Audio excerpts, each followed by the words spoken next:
my focus today was, though, a little bit different from what I was on last time I spoke on these. So as we go through the sanctuary here, we see that the topic here is quite a big one.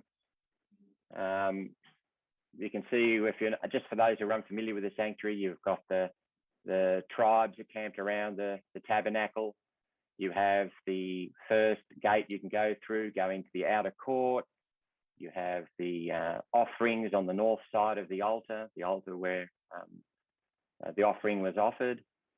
And then, of course, you have the blood sprinkled upon the offering, the altar of burnt offering.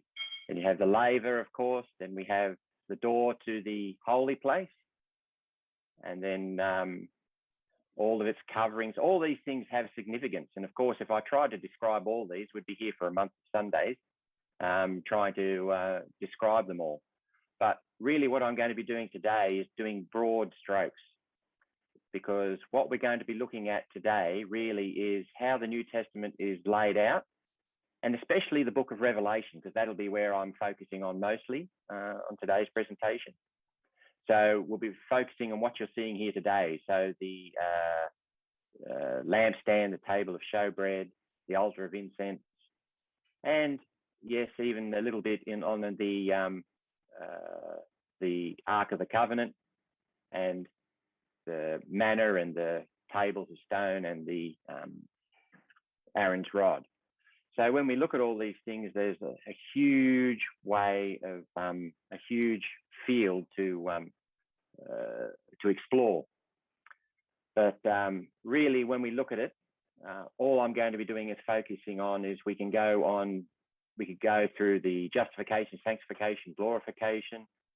But I thought I'd just do this little tidbit just as we go. As we see in the outer court, we'll see that there are things here that we're familiar with, the altar of incense. We can see them here, the altar of burnt offering. So, and we have the laver, but you'll understand why I've put them in these positions, because it helps to understand that there are some things really, when you stop and look at it, without looking at them, we don't see them. And so here we can see we have the altar of burnt offering, we have the laver and where the offering is. And I just want you to see if you can notice something familiar happening on when we go through each stage. So here we have the lampstand, table of showbread, and the altar of incense. But notice in the sanctuary, we're in the most holy place, we have the Ark of the Covenant. But in the Ark of the Covenant, you have two other objects. Well, actually, there's three objects in there, really. So when you lay them out, they actually start to make a pattern. You have the table of stone with the 10 Commandments, but you also have Aaron's rod that budded, and you also have the manna, which was put into the ark later. So if you just look at these, you get to notice that there's a pattern of threes, and they all mirror one another.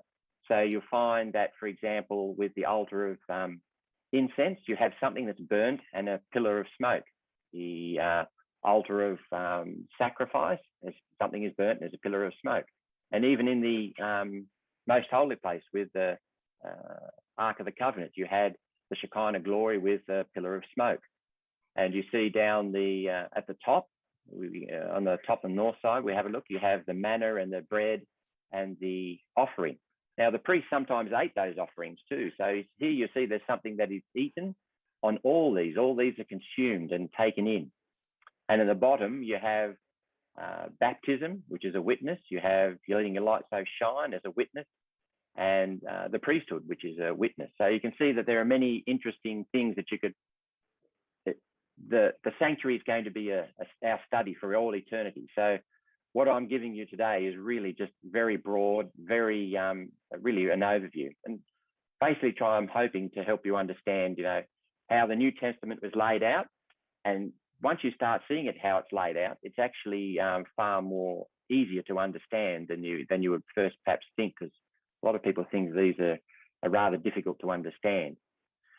So as we go through the sanctuary, there's other things you can look at, of course. You've got the Day of Atonement, you've got all the feast days, the plan of redemption, and all these various other fascinating precepts. The last focus I did was, if you remember, was on the focus on the pillars. So when we looked at the pillars, we found that they were symbols of a witness. So as you can see here in Isaiah 19:9, a pillar is the border of thereof of the Lord, and it shall be a sign and for a witness unto the Lord. And in Genesis 31:52, it says, this heap shall be a witness, and this pillar be a witness. And even in Revelation 3, verse 12, it says, he that overcometh, I will make him a pillar in the temple of my God. In other words, a witness for the sanctuary.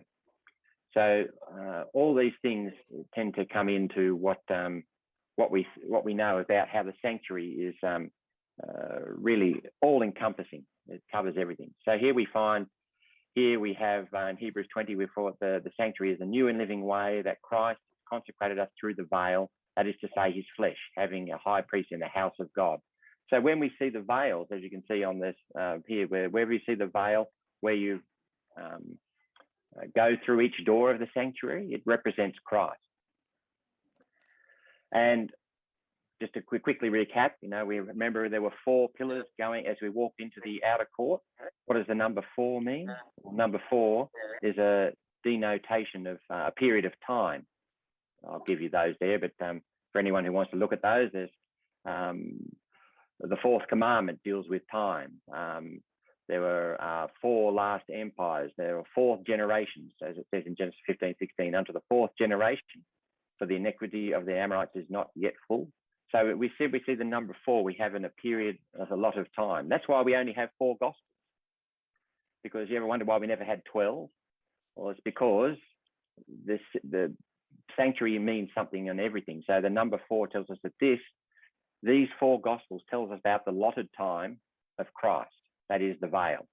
And we had 4 witnesses to these. So we had 2 Jews and 2 Gentiles. You have Matthew and John as the Jews, and Luke and Mark as the Gentiles.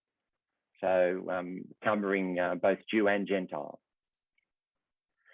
So when we come through the sanctuary, of course, we come through to the next door, which is the holy place. So here we see we have 5 pillars. Now, why 5? Well, because we see 5 is a symbol of new life. And some of the verses are here, but we can pull 1 or 2 of these out. So, for example, Exodus 20, verse 12, it says, is the only commandment that gives us a promise of life. Honor your father and mother, that your days may be long upon the land that the Lord thy God giveth thee. Another one is, of course, David chose 5 stones when he was battling Goliath. So there's many representations of these. And before anyone says, but the number 5 means something else, I've had other sermons and studies where it shows you that there are many symbols that can also mean other things. So, but this is what I'm just looking at for here.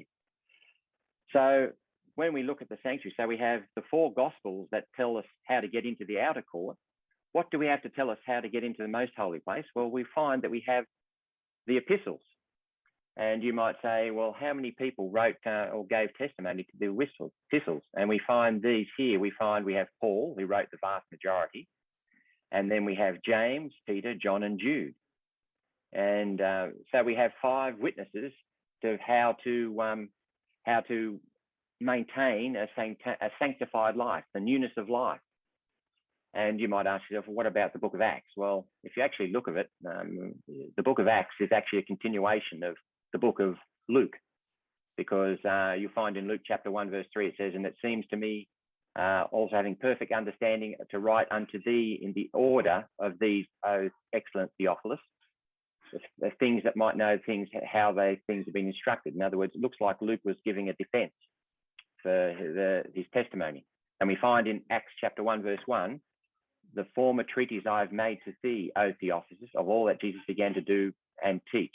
So you can see that the book of Acts is really just a continuation of what Luke was telling in his first gospel. And when people were putting the Bible together, they just split the 2. So we see we have 5 witnesses to tell us about how to get into the most holy place, what to do once we're in there.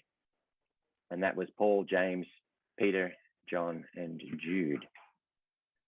So we also find that Matthew through to Jude cover us from the outer court to get into the inner court. But I think you're going to find once we move in a bit, we find that Revelation actually is now a construction of the actual holy place and the most holy. What do you mean by that? Well, we'll come on first off.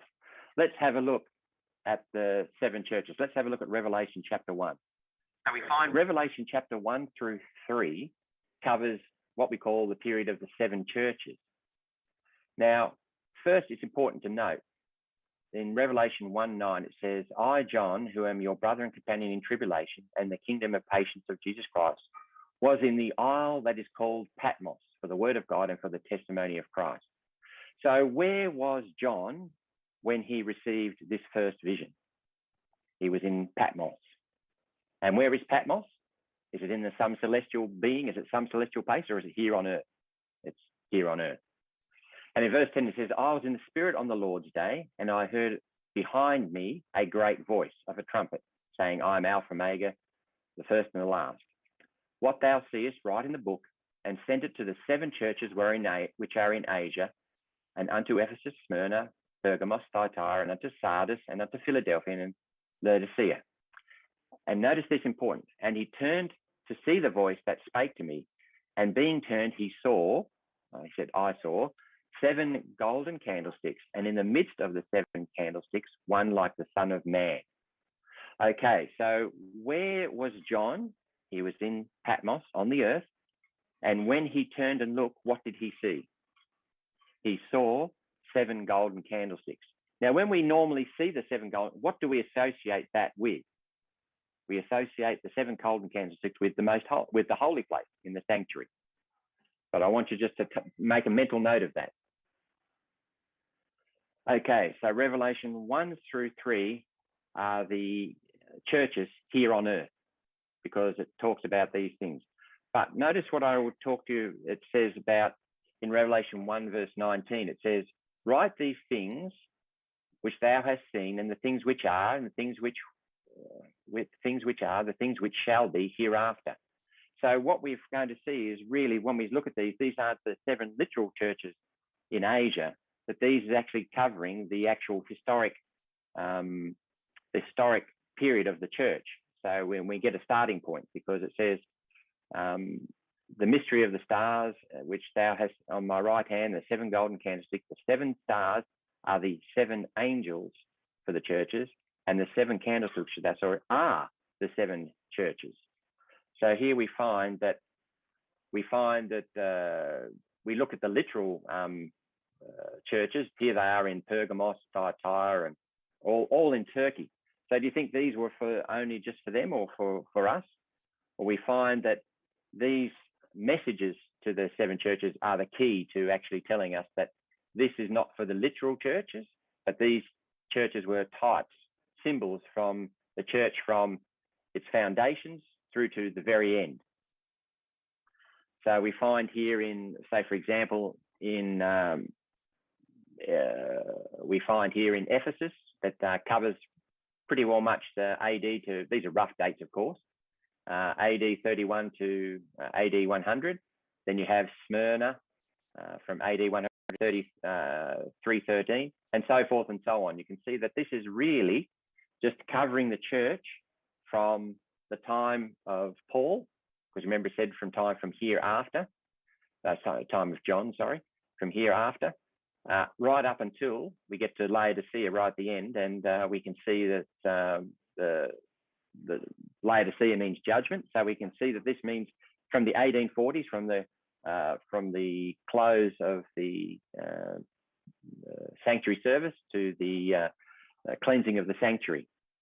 So here we find that this is the precedent, and this is the template that we find from here on in when we go through the next few chapters and verses, is because we find that this pattern repeats. This pattern repeats because we move on to Revelation chapter 4. So like I said, I'm just doing broad strokes. So we move on to Revelation 4. I mean, this is the throne room. Now, something very interesting happens on here, because we find that John is then taken to heaven. So he was here on earth, and then he says he's taken to heaven. So let's have a look at Revelation 4, verse 1. He said, after this I looked, and behold, a door was opened in heaven. And the first voice I heard was there was a trumpet talking with me, which said, "Come up hither, and I will show thee things which must be hereafter." So once again, he's saying, "Come up hither." So he's not where he is at the moment. He's come up to me in heaven, because the door was opened in heaven, and I will show you the things, the future. I will show you what's going to come from here on in. And immediately I was in the spirit, and behold, the throne was set in heaven. Now, apparently this throne, whatever it is mobile, because it moves, because the throne was set. And we'll see this a bit later on. Okay, so I'm going to ask a question. Where exactly is John at this moment? Well, there's sort of a lot of clues here to give us an example of where he is. So in Revelation chapter 4, verse 1, it says, "And after this I looked, and a door was opened in heaven." So, and around about so we see that there's a door, and then we see also that there was a throne, and that we see 24 elders, and there are also 7 lamps are burning, and there was also a sea of glass. So here we see, this is certainly sounding like the holy place of the sanctuary, doesn't it? Just because we have the branch stick, we have the priesthood, which we find in Numbers 24, where it had 24 courses. That's why there's 24 elders. So far it looks like that we are looking in the actual holy place that is in heaven, because there isn't an actual one, because we see the throne, we see the sea of glass, we see the 7 lamp candlestick, and we see a door to get into there. So we know that there is a real heaven, because in Hebrews 8, chapter 2, we find there is a real sanctuary in heaven, because it says, "A minister of the sanctuary of the true tabernacle, which the Lord pitched, and not man." But here comes something interesting. I don't know if many people stop and think about, is if you're going through the door, how many objects does John see? Well, he sees 1, the 7 lamps. So what are the 7 lamps representing? Well, we see that's the church. Remember, that's what we've just read in chapters 1 through to 3. But what else does he see? He sees a throne, and he sees a sea of glass. So he sees 3 objects in the holy place. How many objects do we have? 3. So that leads us to the conclusion that these other 2 objects are also the objects in the sanctuary. So therefore, what we see here now is the throne, and we'll see this a little more detail, is actually the table of showbread, and that the sea of glass is actually the altar of incense. I'll show you what I mean. First of all, in Revelation 5, let's continue through, and it says, "I saw on the right hand of him that sat on the throne book, written within and without, backsliding, the sealed with 7 seals." So he's about to go on to the 7 seals. "And I behold, lo, in the midst of the throne," in verse 6, "and of the 4 beasts in the midst of the elders stood a lamb as it had been slain." And verse 7, it said, "And he came and took the book out of the right hand of him that sat upon the throne." So who's sitting on the throne? Well, there has to be Christ. Christ is on the throne, because it says it came and took it out of the hand of the right hand, and he was on the throne. But he took it out of the hand of him who sat on the throne. Who else is him? Who else sits on the throne? There is none other but than the Father. So that's why we have the 2 pillars of bread. We have the Father and the Son. Now, there are many other symbols you can derive from this, because this isn't the only one, of course, because you have the bread symbolizing the word of God, and Christ is the word, and there are 2 pillars, 6 and 6. So how many books of the Bible are there in the word? You have 66 books. So you can see that there are many other symbols. You could just spend a sermon just on these, but I'm just, like I said, giving broad strokes. So, for some reason it's there we are. So we find that the throne room, what we see is the throne, is really just a representation of the throne of God, is represented by the table of showbread. But we're not seeing the symbol, we're actually seeing the actual table of showbread. So it's not a type anymore, it's the real and actual table of showbread. And there's no coincidence that you have the 4 beasts holding up the table, the throne. you have the 4 pillars around the table of showbread. So there are many symbolisms that match with it. Okay, so let's move on to the sea of glass. So here we have in Revelation chapter 4, verse 6, he says, and before the throne was a sea of glass like unto crystal. And we find another mention of it later on in Revelation 15, verse 2. It says, as I saw, as it were, the sea of glass mingled with fire. And all those that gained the victory have to be standing on the sea of glass. So this sea of glass is not just some small 4x4 square table. This sea of glass is huge, absolutely huge, because all the redeemed stand upon it. Now, I just want you to think about this for a moment, because sometimes we don't see the words and we don't put them together, because the sea of glass is actually mentioned previously in the Bible, but it's not called the sea of glass. It's actually called something else. So what is the sea of glass? It said it's like unto a crystal. What is a crystal? A crystal is a rock or a stone. You know, we've heard of gems. They're rocks and stones, but it's a rock and stones that burn. So we find in Ezekiel chapter 28, verse 14, it says, thou art the anointed cherub, this is talking about Lucifer, that covereth, and I have set thee so, for thou wast in the holy mountain of God, thou hast walked up and down in the midst of the stones of fire. So you can actually change that, the stones of fire, to the crystal of fire. So you can see that in the Old Testament, it's actually mentioned the sea of glass. But notice this. Now, I just wanted to point this one out. In verse 16, it says, by the multitude of thy merchandise, they have filled the midst of thee with violence, and thou hast sinned. Therefore, I will cast thee profane out of the mountain of God. Now, if you want to know what the mountain of God is, the mountain of God is referring to the temple. I have destroyed thee out of the mountain of God, profane out of the mountain of God. I will destroy thee, O covering cherub, from where? From the midst of the stones of fire. So I'll destroy you from the temple, from the sanctuary. So we find that if we have the literal sea of glass, which is the altar of incense, and we have the literal throne of God, which is the table of showbread, why do we still see the candlesticks? Because the candlesticks, when you look at that, the question is answered by, because the candlesticks are representative of God's people, his church. Are they in heaven at that time? The answer to that is no. So therefore, where are they? They are still here on earth. So we see that the symbol is still in heaven, because the real isn't there yet. But here's an interesting fact. That doesn't mean we're not always going to be. One day we are going to be in there. So we see in Revelation 1 verse 20, we see that, just to recap, that the 7 candlesticks which thou sawest is the 7 churches. And we know that it's inside the temple. In John 14 verse 2, it says, in my Father's house, which is the temple, are many mansions. If it were not so, I would have told you, and I go to prepare a place for you. So where are we going to live?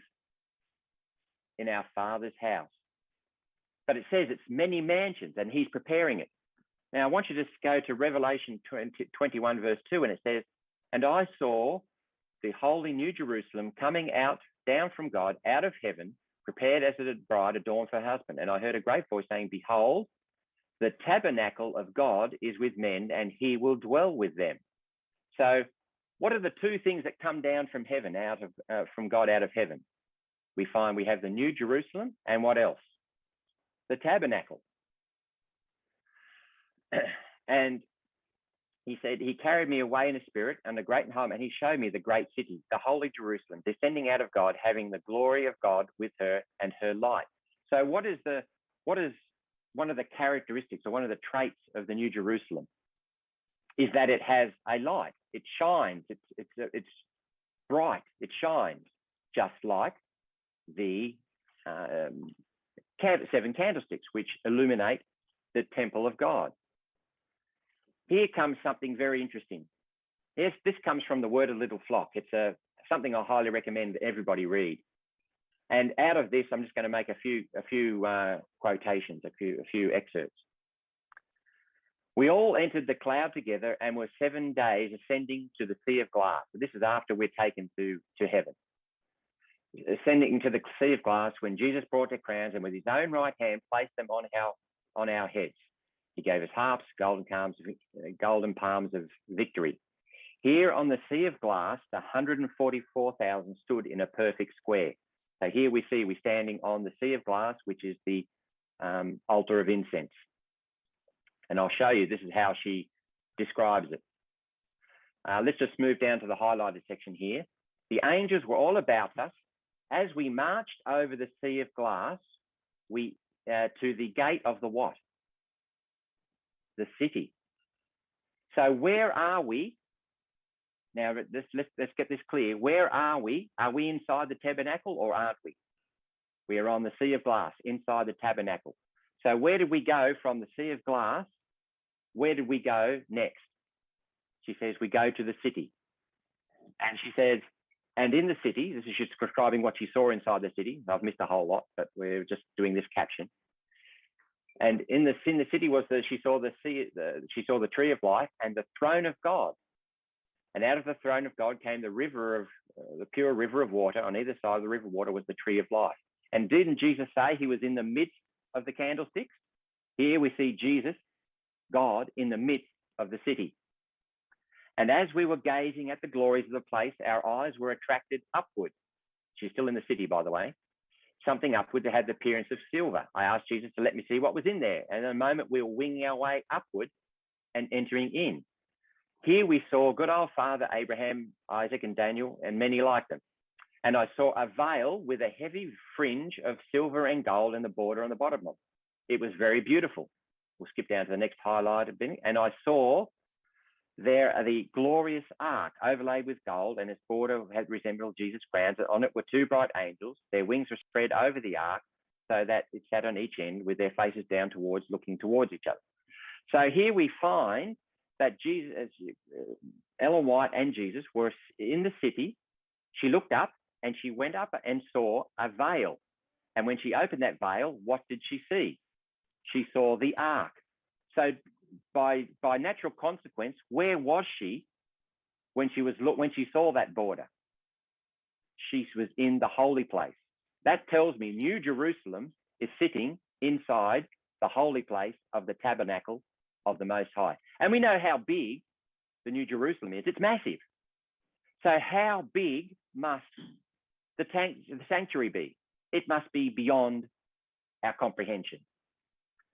And notice she says a bit further on, we descended from this place, this is from the holy place, most holy place, down into the city.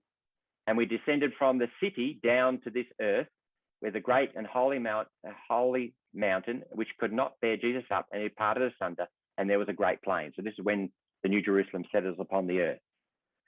So when we look here, we find that we have the, we have the sanctuary laid out. Here we find that we have the table of showbread represented by the throne. We have the altar of incense represented by the sea of glass. And we have the 7 churches represented by the New Jerusalem. So we find now that we have a construction going on inside the sanctuary. And we find that Revelation is starting to plot itself out in exactly that same way. It's going through the motions of the sanctuary, because it went through the 7 churches, which is the candlesticks, which is inside the sanctuary. And now it's going through the throne, which is the table of showbread. And this is where we come across the 7 seals. So the 7 seals are from Revelation 5 through to Revelation 8, verse 1. So we find now that when we look at the 7 seals, because there's sometimes, people get confused about what are the 7 seals, what are the 7 trumpets. Once you get them in context, it helps you understand what this is all going, why these are constructed this way. Because now we know that the candlesticks are a history of the church from beginning to end. And we know that the day that the sanctuary, the holy place was ministered daily. So it stands to reason that what we're going to see on the table of showbread and on the which is the throne, and the altar of incense, which is the sea of glass, we should see the similar format. So let's have a look. Revelation 5 verse 1 says, "And I saw in the right hand of him that sat upon the throne a book written within and on, and the backside sealed with 7 seals." Okay, so, and it says, and I saw a strong man proclaiming with a loud voice, "Who is worthy to open the book and loose the seals thereof?" And no man in heaven or in earth or under the earth was able to open the book, neither to look thereon. And John goes on to describe how he wept much because there was no one that was able to open it. So the question is asked, what is the book and what's so important about it? Well, very interestingly enough, the key is in the actual description. In Revelation chapter 5, verse 9, it says, "And they sung as it were a new song," this is the elders, "saying, Thou art worthy to take the book." This is Jesus, because he took the book. "And to open the seals thereof, for thou wast slain and hast" what? "Redeemed us to God by thy blood out of every" what? "Kindred, tongue, people, and nation, and hast made us unto our God kings and priests, and we shall reign on the earth." Now, interestingly enough, whenever you look at anything in Revelation, it always gives you clues, either in the verse or it tells you to go back to something else in the Bible that has a similar phrase. So here we find that in Revelation chapter 1, verse 5, it said the book had written within the backside sealed with 7 seals. So we find in the book of Jeremiah 32, verse 9, interestingly enough, that Jeremiah was redeeming a piece of land that was from a near kinsman. And we know that here, if you have a look here, it says, "And I bought a field of Hamelech, my uncle's son," and he sold it for 17 shekels. "And I subscribed the evidence." Now notice what he does. "And I subscribed the evidence and sealed it and took witnesses and weighed him the money in the balances. So I took the evidence of the purchase, and both which was sealed according to the law and to the custom, and that which was open." And verse down in the next highlighted section, it says, "In the presence of the witnesses subscribed the book to the purchase before all the Jews that sat in the court." So here we find, this is exactly what we find in this scenario. We have a book that was sealed in the presence of witnesses. And these witnesses said, "You are able to be, you are worthy of being opening this book." So we find that this is what this whole story is about, the redemption story.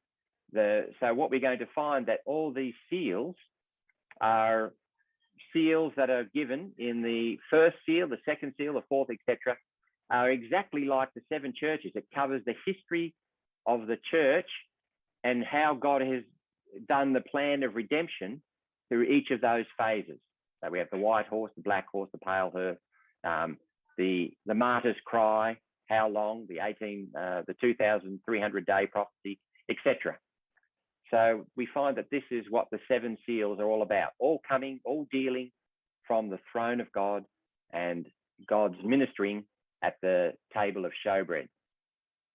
And then we come up to the 7 trumpets. This is from Revelation 8 verses through to Revelation 11 verse 18.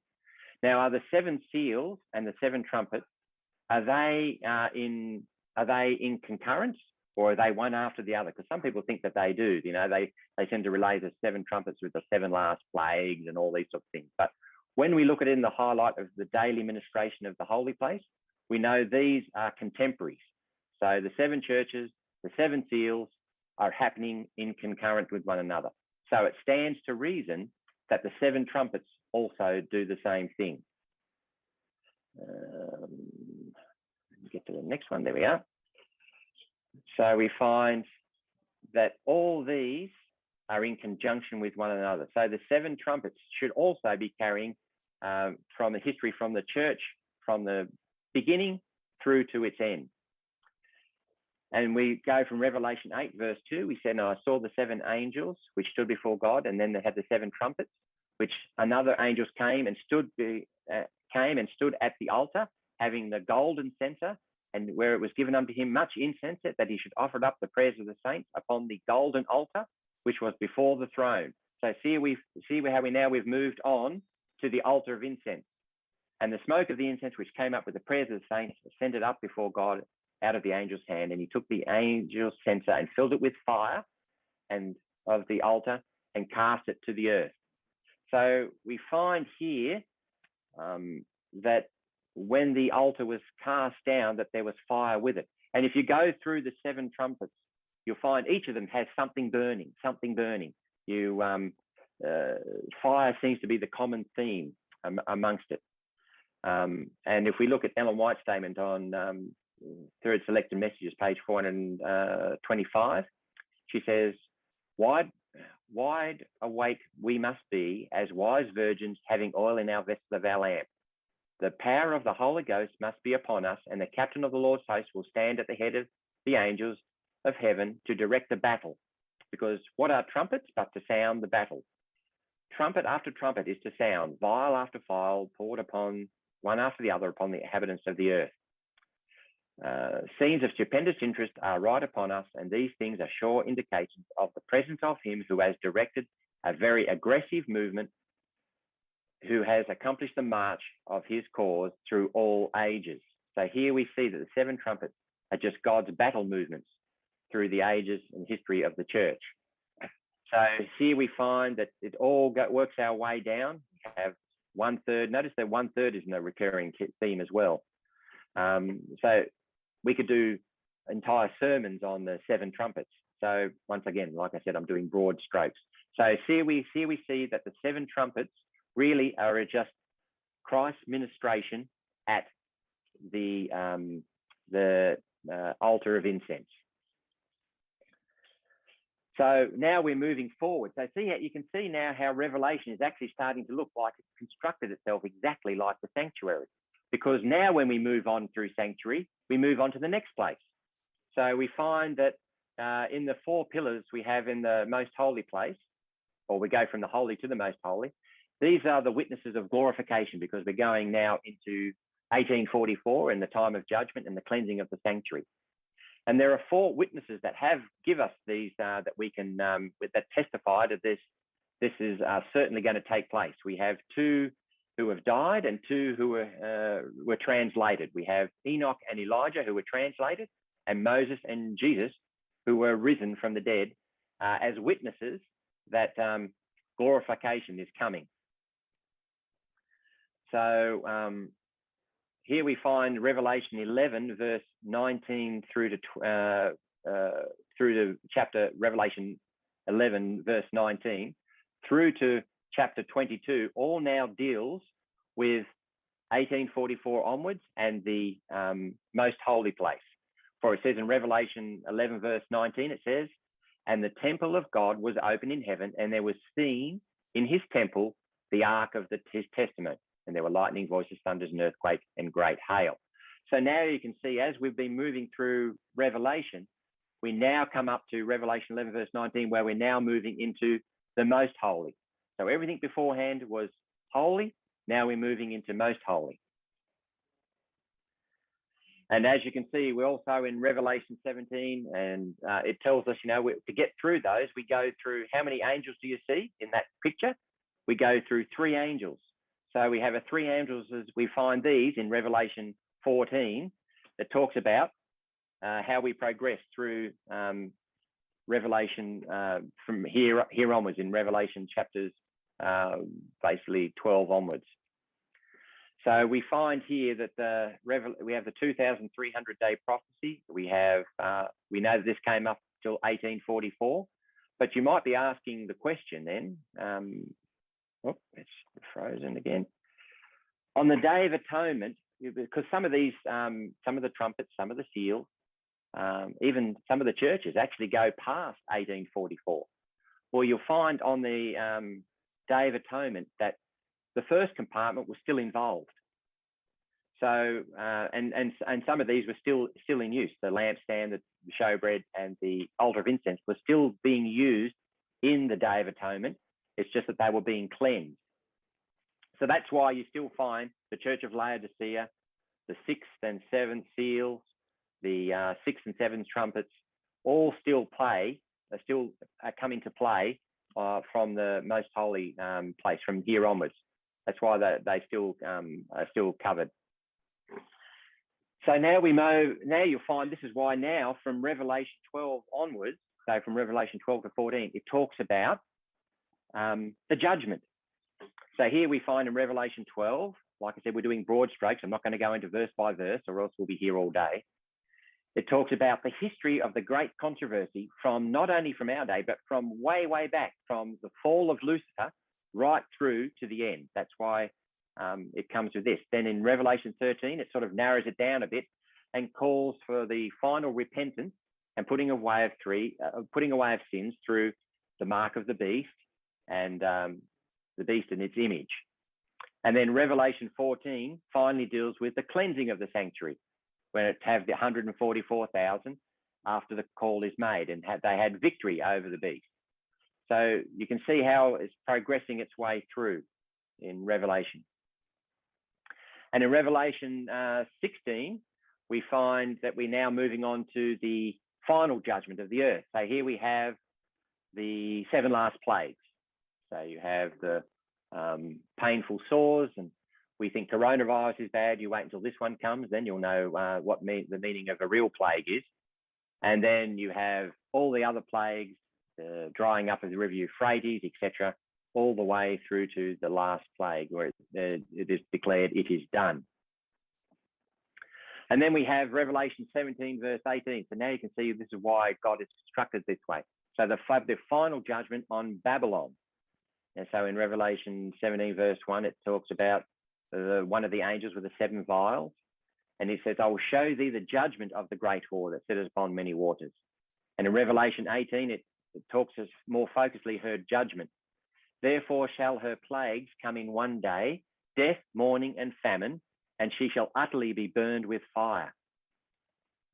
And I find this very interesting. And the kings of the earth who have committed fornication and lived deliciously with her shall bewail with her and lament her, and they shall see the smoke of her burning, standing afar off for fear of her torment, saying, Alas, alas, that great city Babylon, that mighty city, for in 1 hour thy judgment is come.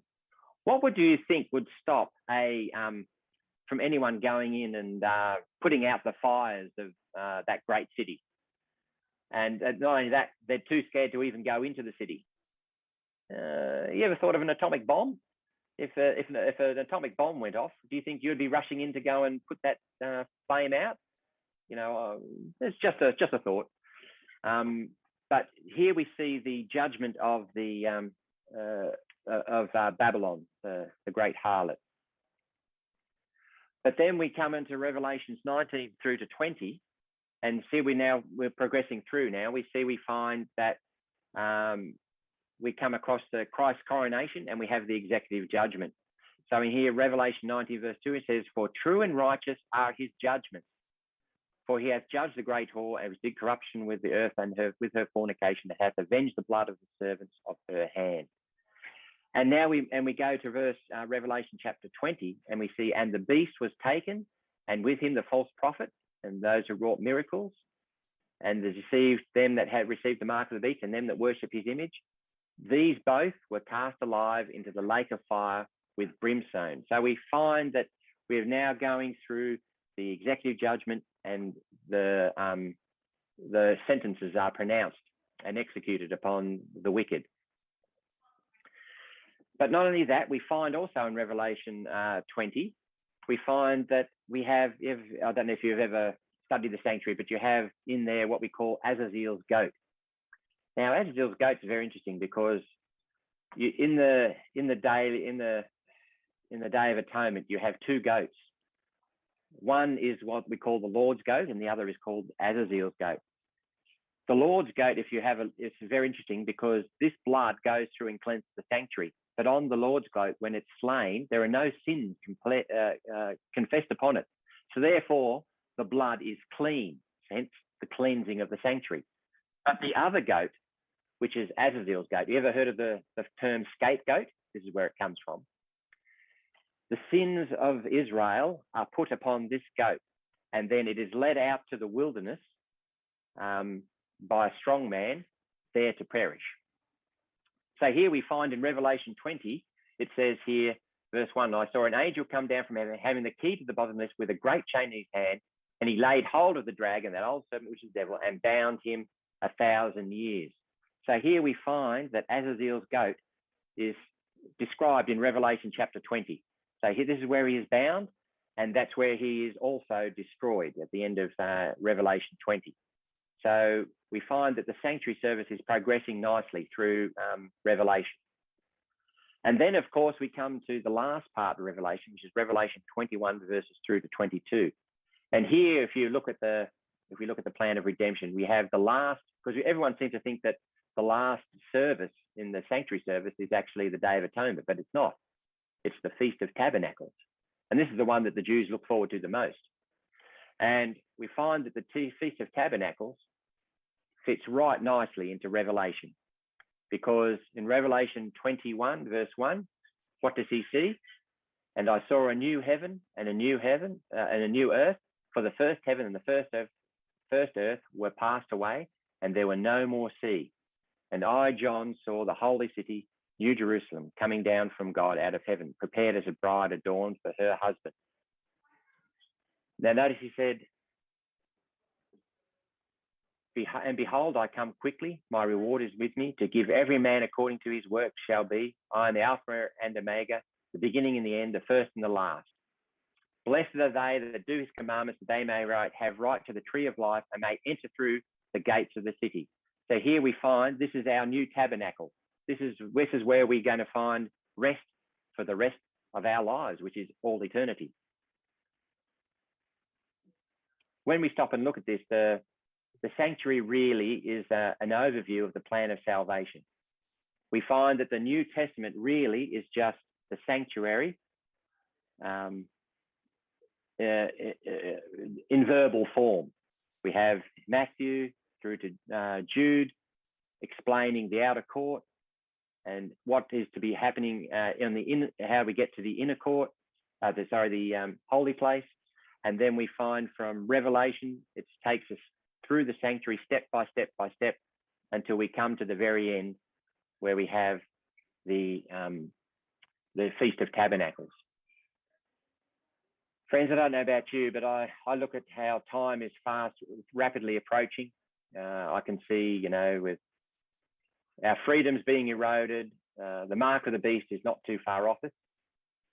And I think, I get a bit weary of this world every now and again, but I like to look at this part, Revelation 21 and verse 20 and chapter 22 as well, because really it reminds us that all this is going to come to an end, and that I look at this picture here they've given of the new earth, and really this is only just an artist's interpretation, but really it's really a poor interpretation when you start to think about it. What would the new earth be like? We're going to have the privilege of seeing God recreate this earth again. Adam never saw God create it, but you and I, along with Adam, if we're faithful, we'll get to see this old earth cleansed and recreated. I don't know about you, but I want to be there.